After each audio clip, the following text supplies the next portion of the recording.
language for beginners. Writing programs in Python takes less time than other languages.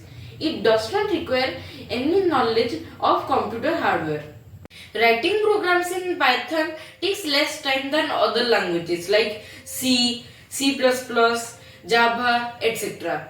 It is used in machine learning, software development, web development, etc. This is a code that I have made to make a simple calculator.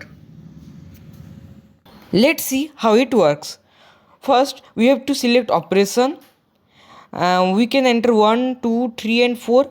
We will enter 1, add. Then we have to enter first number. I have entered first number 16. Then we have to press enter. Then we have to enter second number, which is 21. Now it is showing that 37 is the answer.